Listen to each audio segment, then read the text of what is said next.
जो अघोरी होते हैं जो मंत्र से कुछ-कुछ निकाल लेते हैं सांप वगैरह ये सब, इस सब में क्या कुछ सच्चाई है? नागा और अघोरी दोनों अलग-अलग होते हैं। शमशान की जो मुर्दे की भस्मी है वो चढ़ा सकते हैं। उसी लकड़ी पर हम खाना भी बना के खा सकते हैं। साधु अलग होते हैं जो मांस वगैरह ये सब नहीं खाते हैं। दिगंबर का क्या मतलब है? नागा सन्यासी ऐसा कहा जाता है कि वस्त्र धारण नहीं कर 1.25 लाख धारण किए हुए हैं। तो इसका क्या महत्व है कि 1.25 लाख किया जाए? अभी हम महाकुंभ में हैं और यहाँ पे पीछे भीड़ देख सकते हैं।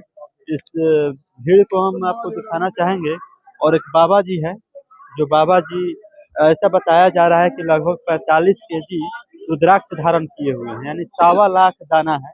और ऐसा है मतलब पूरे दिन रखे हुए रहते हैं, ऐसे ही बैठे हुए रहते हैं और इनका जो रुद्राक्ष है, इन पे कुछ बातचीत करेंगे। हर हर महादेव बाबा जी। हर हर महादेव। कितना दाना रुद्राक्ष है आपका? 1.25 लाख के दाने का है। अच्छा। ऐसा बता रहा है लोग कि 45 केजी 50 केजी मतलब लगभग होगा। तो क्या आपको कष्ट नहीं होता है? भजन है, मैं अभी साधना कर रहा हूँ जी। कितने सालों से मतलब पहने हुए हैं? कितने सालों से आपका साधना ये चल रहा जो है? है 2013 से जब हम यहाँ आए संस्कार के टाइम, जब हमारे को सिंगार दादा गुरु जी दिए, सभापति प्रेमगिरी जी महाराज, जब से मैं सिंगार कर रहा हूँ। जी। क्या मतलब प्रण लिए हैं? क्या संकल्प लिए हैं? ये सुख शांति के लिए भजन कर रहा हूँ मैं। अच्छा। अच्छा, पूरे दिन ऐसे ही पहने हुए रहते हैं? हाँ जी। कभी नहीं निकालते हैं इसको? इसको विश्राम के टाइम जब हम आराम सोने जाएंगे, फिर इसको श्रृंगार उतारना पड़ता है। फिर सुबह जो है स्नान ध्यान करके फिर श्रृंगार धारण करना पड़ता है जी। अच्छा। जी। अच्छा, अघोरी लोग के बारे में कुछ बताइएगा बाबा जी। अघोरी अघोरी साधु जो होते हैं। अघोरी साधना जो है वो अघोरी बताएंगे। हम तो नागा सन्यासी है, हम धर्म प्रचार के लिए हैं ऐसा। अच्छा, नागा साधु का क्या कुछ रहस्य है? क्या कुछ नियम होता है? कुछ बता सकते हैं? नागा सन्यासी जो है ये जो है शंकराचार्य जी के उससे निकला हुआ है। उसने जो है सन्यासी मठ बनाया, जब से ये सन्यासी चल रहा है नागा सन्यासी जी। अच्छा, ऐसा बताया जाता है कि नागा साधु जो होते हैं, यानी कि भिक्षा मांग कर ही खाते हैं और उनका नियम होता है 7 घर ही मांगना है और नहीं मिले तो भूखे सो जाना है। क्या ये बात सत्य है? हाँ, ये भी बात सत्य है। जैसे पांचों पांडव जो है जी।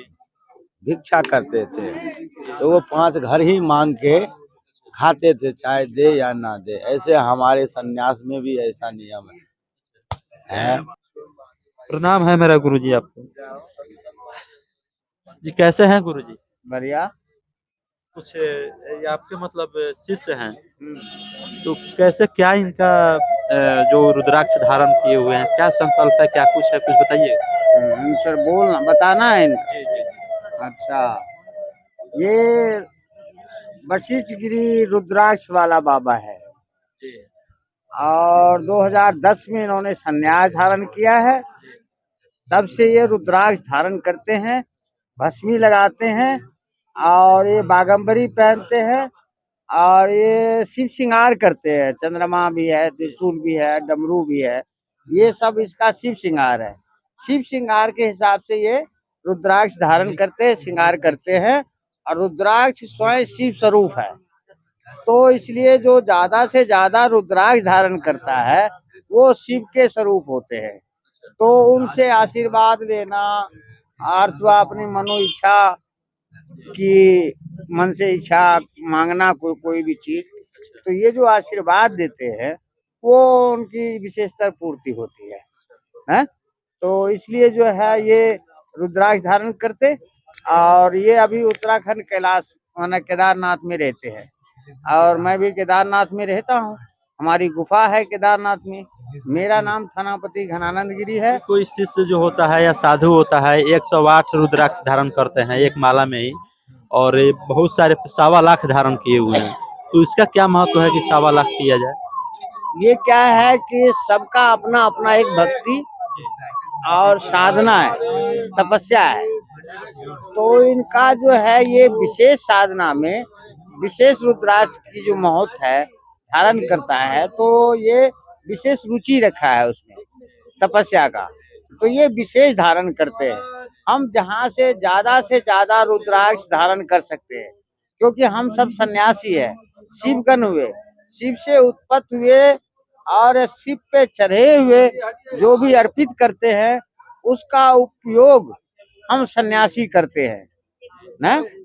जैसे शिव जी पे पान फूल प्रसाद जो भी आप चढ़ाते हैं, दान दक्षिणा, वो सारी चीज हम ग्रहण करते हैं। ग्रहण करना है ना, जो शिव पे आप चढ़ाते हैं वो हम उपयोग करते हैं। तो हम क्यों उपयोग करते हैं? हम इसलिए उपयोग करते हैं कि हम शिव परिवार है, सन्यासी है, और शिव जी की ही तरह हमारी परंपरा और स्वयं शिव के समान सम्मान होता है।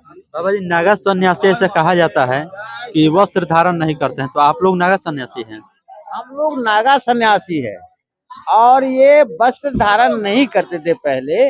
अब क्या है, समय परिवर्तन हो गया है, हर जगह हम लोग दिगंबर नहीं घूम सकते, तो समाज की मर्यादा के लिए हमें ये भगवा वस्त्र दिया गया है।